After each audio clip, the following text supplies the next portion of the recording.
14 दिसंबर सन 2025 Australia के बॉन्डाई बीच पर Hanukkah का फेस्टिवल जारी था।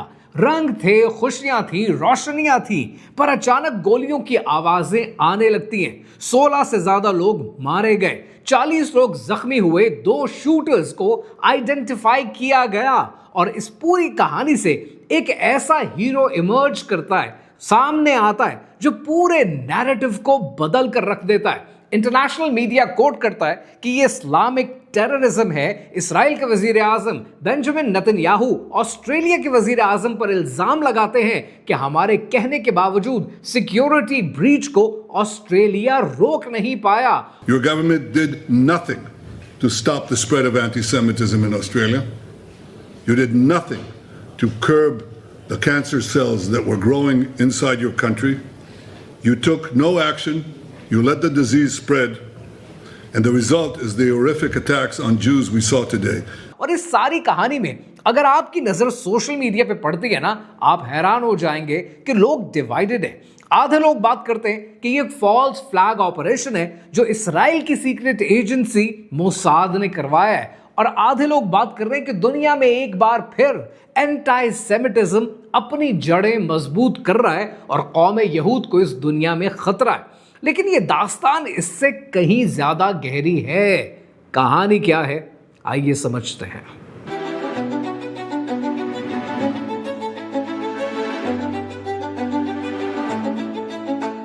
सबसे पहले इस वाकये की टाइमलाइन को समझते हैं। 14 दिसंबर की शाम बॉन्डाई बीच ज्यूइश कम्युनिटी का हनुका सेलिब्रेशन जारी था। 1000 से ज्यादा लोग मौजूद थे। फैमिलीज, बुजुर्ग, बच्चे सब खुश थे। 6:45 पे शाम को एक कॉल पुलिस को रिसीव होती है, गन शॉट्स, बॉन्डाई बीच, हेल्प। जब तक पुलिस एडिशनल फोर्स के साथ पहुंचती है, केओस फैल चुका था। 2 गनमैन एक छोटे से ब्रिज पर खड़े थे और फायरिंग, अंधाधुन फायरिंग जारी थी। अब इस बात को जरा गौर से समझिएगा। पहले बात करते हैं कि इस वाकये से जो विक्टिम्स अफेक्ट हुए, चाहे वो ज्यूइश कम्युनिटी से ताल्लुक रखते थे, उनकी कहानी क्या है। पहले कहानी की बात करते हैं। एक 87 साल की ऐसी औरत जो हॉलोकास्ट सर्वाइवर थी, यानी नाज़ी जर्मनी के जुल्म सितम से बचकर ऑस्ट्रेलिया मूव ऑन करती हैं और ऑस्ट्रेलिया आने के बाद 2025 में इस टारगेट का निशाना बनती है। एक ऐसी 10 साल की बच्ची जिसकी जिंदगी शायद अभी शुरू भी नहीं हुई कि उसकी जिंदगी इस बॉन्डाई बीच के वाकये से खत्म हो जाती है। ज्यूइश कम्युनिटी के साथ इस वाकये में जो कुछ हुआ, सर्टनली सुनने को बहुत दुख भी होता है, तकलीफ भी होती है, क्योंकि एक इंसान के ऊपर यह जुल्म हुआ। लेकिन क्या ये एंटी सेमिटिज्म की लहर है जो पूरी दुनिया में फैल रही है? अगर ये 2 वाकयात आप सुनेंगे तो आपको 1 मिनट के लिए जरूर लगेगा कि हाँ, ये एक बड़ा परफेक्ट टेक्स्ट बुक केस है एंटी सेमिटिज्म का। लेकिन रुकिए, कहानी अभी बाकी है। पहले कहानी के इन 2 अटैकर्स को समझते हैं। पहले का नाम है साजिद अकरम, 50 साल की उम्र, 1998 में ऑस्ट्रेलिया आया, स्टूडेंट वीजे पे, 2001 में रेजिडेंट वीजे पे कन्वर्ट हो गया, शॉप ओनर है, नॉर्मल सी जिंदगी है। लेकिन जो चीज इंपॉर्टेंट है वो ये कि 10 सालों में 6 रजिस्टर्ड फायर आर्म्स रखता है लीगली, ऑस्ट्रेलियन सिस्टम में रजिस्टर्ड है। और उसका बेटा नवीद अकरम, 24 साल उसकी उम्र है, ऑस्ट्रेलियन बॉर्न है, कॉलेज ग्रेजुएट है, कंस्ट्रक्शन का वर्कर है, और 2 महीने पहले उसकी जॉब चली गई थी। अब कहानी में यहां पर एक ट्विस्ट आता है, और ट्विस्ट ये है कि ऑस्ट्रेलियन सिक्योरिटी इंटेलिजेंस ऑर्गेनाइजेशन के रेडार के ऊपर ये बेटा आ जाता है। इसका ताल्लुक आईसिस के कमांडर मतारी से बताया जाता है, लेकिन उसके ऊपर सस्पेक्टेड उसको रखा जाता है। कोई प्रूफ नहीं मिलते और उसके ऊपर कोई एक्शन नहीं लिया जाता। 16 लोग मारे गए, 40 से ज्यादा जख्मी हैं। अगर एक इंसान रेडार पर आ रहा है और आईसिस से उसका कनेक्शन है, तो कोई एक्शन क्यों नहीं लिया गया? अब कहानी में जितने ट्विस्ट्स एंड टर्न्स हैं, यहां पर एक और बहुत जबरदस्त किस्म का ट्विस्ट आता है, और उस ट्विस्ट का नाम है अहमद अल अहमद। अब कहानी में एंट्री होती है एक 43 साल के इंसान की कि जिसकी ऐसी धुएंधार एंट्री होती है कि जो पूरी कहानी का नैरेटिव बदल कर रख देती है। इस इंसान का नाम है अहमद अल अहमद, और अहमद अल अहमद वो इंसान है जो बॉन्डाई बीच पर मौजूद होता है। अगर कहीं अटैकर की गोली इसको भी लग जाती तो शायद ये भी शहीद हो जाते, लेकिन अहमद अल अहमद साजिद अकरम को देखता है गोलियां चलाते हुए और बगैर सेकंड थॉट लिए ये उसको पकड़ने की कोशिश करते हैं और उसको पकड़ने में, उसकी गन छीनने में कामयाब हो जाते हैं। लिटरली खुद ऑस्ट्रेलिया की पुलिस कहती है कि अहमद अल अहमद ने ये जो गन छीनी जिससे साजिद अकरम मजीद लोगों को नहीं मार पाया, शायद दर्जनों जिंदगियां बचाई हैं। लेकिन कहानी में इंटरेस्टिंग ये है कि अहमद अल अहमद एक मुसलमान है। अगर मारने वाला मुसलमान है तो बचाने वाला भी मुसलमान है। तो अहमद अल अहमद की अपनी कहानी है क्या? अहमद अल अहमद का ताल्लुक है सीरिया से, और सीरिया के उस रूल से कि जहां पर आईसिस रूल किया करता था। अहमद अल अहमद ऑस्ट्रेलिया में असाइलम लेता है और ऑस्ट्रेलिया मूव कर जाता है। यहां आने के बाद अहमद अल अहमद अपना कारोबार सेटअप करने की कोशिश करता है, और जब यह मौका आता है कि जब बॉन्डाई बीच पर वो साजिद अकरम को पकड़ता है तो अटैकर इसके ऊपर भी वार करता है और 2 गोलियां इनको भी लगती हैं। ऑस्ट्रेलिया के प्राइम मिनिस्टर ने अल्बनीज ने कहा है कि यह हमारा नेशनल हीरो है। प्रेसिडेंट डोनाल्ड ट्रंप ने अहमद अल अहमद की तारीफ की है, यहां तक के इस्राइल के वजीर आजम बेंजामिन नेतन्याहू ने भी तारीफ की है। लेकिन इस्राइल का नैरेटिव इस पूरी कहानी में बहुत इंटरेस्टिंग है। इस्राइल कहता क्या है, जरा ये समझते हैं। जैसे ही बॉन्डाई बीच पर यह अटैक हुआ, इमीडिएटली रिएक्शन आया इस्राइल की तरफ से। इस्राइल के वजीर आजम बेंजामिन नेतन्याहू ने इल्जाम लगाया ऑस्ट्रेलियन प्राइम मिनिस्टर अल्बनीज के ऊपर कि हम तो कब से कह रहे हैं और कब से शोर कर रहे हैं कि ऑस्ट्रेलिया प्रमोट करता है एंटी सेमिटिज्म को। इस्राइल के कई मिनिस्टर्स ने यह बात की कि अल्बनीज इनकरेज करते हैं एंटी ज्यूइश हेट को। पर सवाल यह है कि अगर वो ऐसा करते हैं या नहीं करते, तो इल्जाम है, ये बात की बात है। अगर करते हैं तो क्यों करते हैं? क्योंकि ऑस्ट्रेलिया ने रिसेंटली पैलेस्टाइन को रिकॉग्नाइज किया, क्योंकि ऑस्ट्रेलिया ने गजा के होने वाले जेनोसाइड के खिलाफ आवाज उठाई और साथ ही उनके मुल्क में ये अटैक हो गया। देखो, ये कॉन्स्पिरेसी है और कॉन्स्पिरेसी थ्योरी है। मैं हरगिज कॉन्स्पिरेसी को प्रमोट नहीं करता और इन चीजों का प्रूफ नहीं है, बट आपको कहानी को देखना है उस एंगल में कि जिस तरीके से वो फ्लो करती है।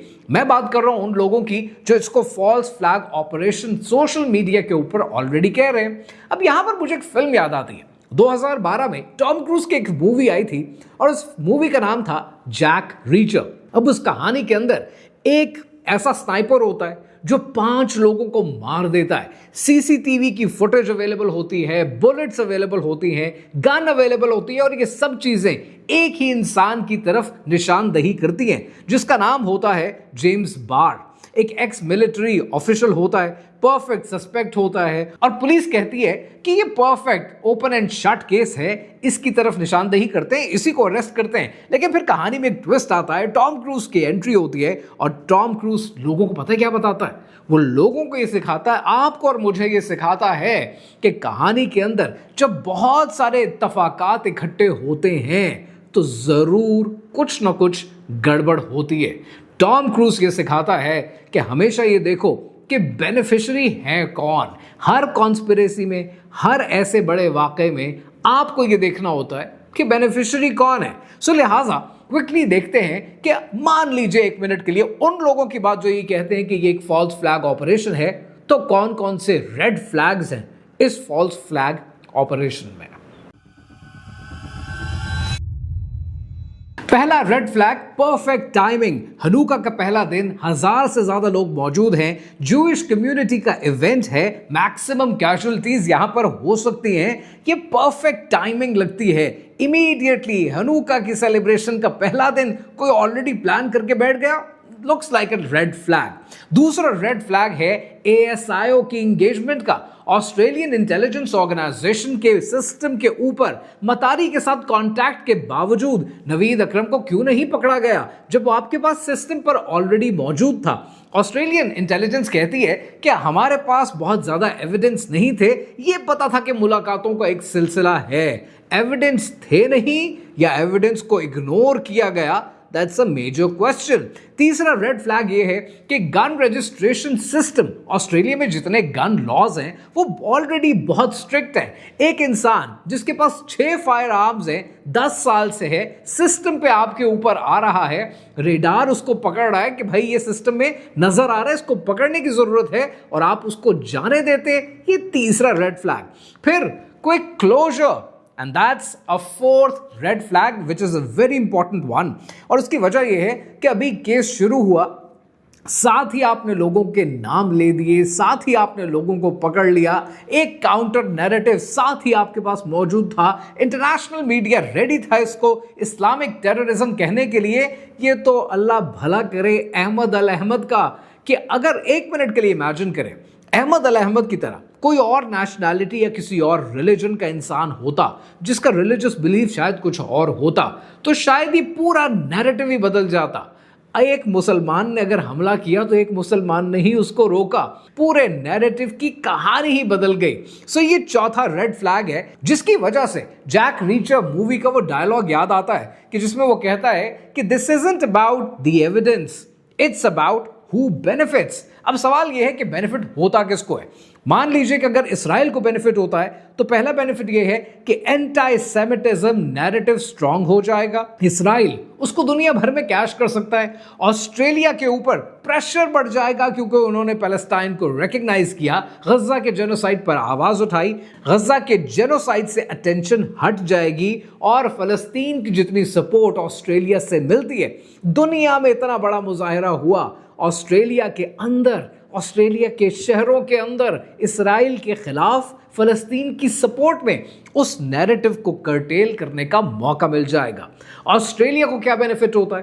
पहला बेनिफिट ऑस्ट्रेलिया को यह होता है कि ऑलरेडी आप दुनिया में देख रहे हैं कि कितने सख्त इमिग्रेशन के लॉज बनाए जा रहे हैं। उन इमिग्रेशन के लॉज को मजीद सख्त करने के लिए एक आर्गुमेंट मिल जाएगा, एक मौका मिल जाएगा, सर्वेलेंस की पावर बढ़ जाएगी, मुस्लिम कम्युनिटीज के ऊपर प्रेशर और बढ़ेगा और उनको कर्टेल करने के लिए, उनका हाथ रोकने के लिए इनको यह मौका मिल जाएगा, जिससे शायद अल्लाह ना करे लेकिन मुस्लिम कम्युनिटीज को टारगेट करना आसान हो जाएगा। एंड लाइकवाइज जो करंट पॉलिटिकल पार्टी है उसको एक ऑपोजिशन के ऊपर माइलेज मिल जाएगा।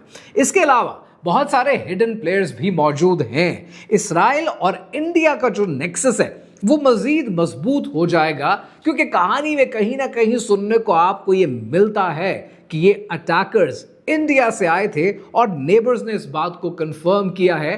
माना कि मेन स्ट्रीम मीडिया में इस बात को नहीं उछाला जाता, लेकिन ब्राउन रंग के लोग, चाहे वो पाकिस्तान से हों, बांग्लादेश से हों, इंडिया से हों, श्रीलंका से हों या फिर शायद नेपाल से हों, उनके लिए इमिग्रेशन मुश्किल हो जाएगी। और वेस्टर्न कंट्रीज में आप ऑलरेडी देख रहे हैं कि कितने प्रोटेस्ट चल रहे हैं इमिग्रेशन के खिलाफ, और इमिग्रेशन लेना, वीजे लेना मुश्किल हो जाएगा। टेररिज्म की वो इंडस्ट्री जो सन 2001 से चल रही है उसको पकड़ मिलेगी और वो इंडस्ट्री मजीद फलेगी, मजीद फूलेगी। लेकिन इस कहानी के अंदर कुछ ट्विस्ट्स अभी और हैं। अब कहानी में एक और ट्विस्ट है, और कहानी में ट्विस्ट ये कि जो लोग इसे फॉल्स फ्लैग ऑपरेशन कहते हैं और मोसाद की, इसराइल की एजेंसी की कार्रवाई कहते हैं, वो एक एविडेंस भी देते हैं, और उनकी एविडेंस है आर्सीन ओस्टरोस्की। ये एक प्रो इसराइली एक्टिविस्ट है जिसका बयान जेरूसलम पोस्ट में लिखा गया है, और वो कहता है कि मैं इसराइल से 2 हफ्ते पहले ऑस्ट्रेलिया आया एंटी सेमिटिज्म से फाइट करने। अटैक हुआ, सर पे गोली लगी, बच गया, और खून से लथपथ होकर भी सेल्फी बना रहा है, और जो पट्टियां चढ़ी हैं जिस्म के ऊपर उसमें खून साफ नहीं किया गया, क्योंकि खून टेक्निकली बिकता है, और ये शायद आपको बेचा गया है। सोशल मीडिया पे लोग कहते हैं कि सीरियसली ब्लड के अंदर सेल्फी। अब इस कहानी का एक और एंगल है और वो दूसरी तरफ देखने के लिए हमें तारीख उठानी पड़ेगी और तारीख बताती है कि 1950 की दिहाई में इराक के अंदर वो एरियाज जहां पर ज्यूइश कम्युनिटी ज्यादा रहती थी वहां पर बॉम्ब ब्लास्ट हुए और उन बॉम्ब ब्लास्ट के नतीजे में लाखों ज्यूज इराक छोड़कर इसराइल मुंतकिल हो गए और बाद में ये पता चला कि इसराइल की इंटेलिजेंस ऑफिसर मैक्स बेनेट इसमें इन्वॉल्व थे और इस बात को इसराइली हिस्टोरियन प्रोफेसर A.B. श्लेम ने भी कंफर्म किया है। सो अब सवाल तो फिर बनता है कि क्या हिस्ट्री अपने आप को रिपीट कर रही है? और ये सवाल मैं नहीं पूछ रहा, लेकिन ये सवाल आज लोग पूछ रहे हैं। अब कहानी में एक ट्विस्ट और आया और वो ट्विस्ट ये था कि जैसे ही ये बॉन्डाई बीच का वाकया होता है, इंडियन मीडिया चीखना शुरू कर देता है कि पाकिस्तानी दहशतगर्द है, पाकिस्तान ने दहशतगर्दी को प्रमोट किया, पाकिस्तानी टेररिस्ट निकला। लेकिन जब कहानी को डिग डीपर करते हैं तो फिर क्या पता चलता है? पता ही चलता है कि जो नवीद अकरम है अटैकर, उसके पड़ोसी ने कहा कि ये लोग इंडिया से बिलोंग करते हैं और इंडिया से यहां पर आए थे। Like look at your hypocrisy.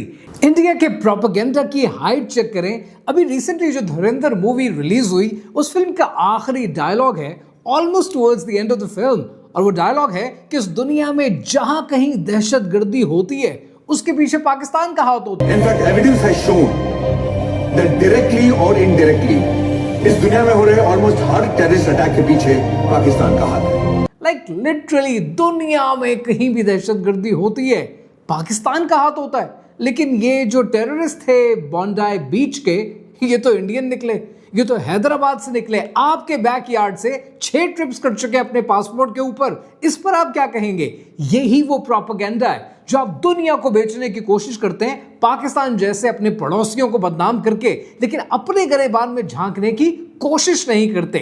Shame on you. रही बात ऑस्ट्रेलिया की, तो ऑस्ट्रेलिया के पास है 2 ऑप्शन। पहली ऑप्शन है नफरत की कि जो ब्राउन स्किन है, जिनके वीजे वैसे ही मुश्किल हो जाएंगे। अगर आपको याद हो कि ex prime minister Imran Khan का जब धरना चला था तो उस धरने में डी चौक पहुंचने की बातें हुई, एम्बेसीज के एरिया को रोकने की बातें हुई और उस वक्त डिप्लोमेटिक एनक्लेव के अंदर एक शेल गिर गया। जैसे ही वो शेल गिरा, पाकिस्तान में लाखों ऐसे टैलेंटेड लोग जो ऑस्ट्रेलिया जाना चाहते थे, उनके वीजे इमीडिएटली बंद कर दिए गए। तो अब ब्राउन स्किन के ऊपर ये खतरा मंडला रहा है। वो बच्चे जो बाहर पढ़ने के लिए जाना चाहते हैं, वो लोग जो नौकरी के लिए जाना चाहते हैं, जो इमिग्रेशन लेना चाहते हैं, उनके लिए मुश्किलात फैलेंगी, बढ़ेंगी। और ऑस्ट्रेलिया के पास नफरत का रास्ता तो पहला ये है कि मुसलमानों के लिए जीना हराम कर दें या इमिग्रेशन को मुश्किल बना दें और एंटी सेमिटिज्म को प्रोटेक्ट करने की कोशिश करें। फलस्तीन के लिए जितनी आवाज उठाई है, जेनोसाइड के खिलाफ जितनी आवाज उठाई है, उस सबको मल्टीप्लाई बाय 0 कर दें। लेकिन यह कोई अच्छा रास्ता नहीं है, इससे कौमें नहीं बनती हैं। और दूसरा रास्ता है कि उन लोगों को कि जो हीरोज हैं, अहमद अल अहमद की तरह उन्हें सेलिब्रेट करें। जैसे ये वाकया हुआ, उसके 72 घंटे के अंदर अंदर ऑस्ट्रेलियन पार्लियामेंट के अंदर बहस शुरू हो गई और ऑपोजिशन ने ठीक ठाक ग्रिल किया ऑस्ट्रेलिया की रूलिंग गवर्नमेंट को। उन्होंने कहा कि जब आपको 2019 से पता था, ऑस्ट्रेलियन इंटेलिजेंस एजेंसी यानी ASIO को जब ये बातें पता थी, 10 साल से एक इंसान 6 फायर आर्म्स के साथ बैठा है, आपके रेडार पे आ रहा है, इस्लामिक स्टेट के साथ उसके कनेक्शन है, मतारी से वो मिल रहा है, तो आपने एक्शन क्यों नहीं लिया? अब ये दोनों तरफ से ऑपोजिशन लगी हुई है, हुकूमत लगी हुई है, बहस चल रही है। लेकिन इस सब के बीच में एक MP उठी और उस MP ने, मेंबर ऑफ पार्लियामेंट ने, बड़ी जबरदस्त बात की, मेरा दिल जीत लिया। उसने कहा कि हम यहां बैठकर पॉलिसीज बना सकते हैं, हम एक दूसरे को ग्रिल कर सकते हैं, हम इल्जामात लगा सकते हैं, पर क्या हम ये सोच सकते हैं कि हम ऐसा क्या करें कि हमारी कौम में हर इंसान अहमद अल अहमद बने? Now that's a big question और ये सवाल सोचने की ज़रूरत है। शायद अगर कोई डूब रहा होगा मेरे सामने, तो शायद मैं भी अपने जूते के तस्मे खोल रहा हूँगा, शायद मैं भी सोच रहा हूँगा कि कूदूँ या ना कूदूँ, कोई और आकर प्रोटेक्ट कर लेगा। लेकिन अहमद अल अहमद ने तो ये नहीं सोचा, वो तो कूद पड़े। और एक सवाल मेरा आपसे भी है जो आपने सोचना है। सवाल यह है, 1 मिनट के लिए मान लें अहमद अल अहमद अगर उस अटैकर को ना पकड़ते, अगर उसको काबू ना करते, उससे गन ना छीनते, तो क्या नैरेटिव तब भी यही होता कि इनका कोई कनेक्शन नहीं है, मोटिव हम ढूंढ रहे हैं, शायद लोन रेंजर थे, क्योंकि एक मुसलमान के अटैक को एक मुसलमान ने काउंटर कर दिया। अगर ऐसा ना हुआ होता तो ज़रा सोचें फिर नैरेटिव क्या होता। क्या उसमें ईरान की इंगेजमेंट दिखाई जाती, अफगानिस्तान की इंगेजमेंट दिखाई जाती, या फिर सारे मुसलमानों को इस्लामिक टेररिस्ट कह दिया जाता। हमारा दीन कहता है कि जब तक इस दुनिया में एक भी कलमा गो है, क़यामत बर्पा नहीं होगी। और आज मुझे लगता है कि आज अगर ये दुनिया चल रही है ना, तो वो अहमद अल अहमद जैसे लोगों की वजह से चल रही है। ये हैं हमारे हीरोज़, इन्हें सलाम है।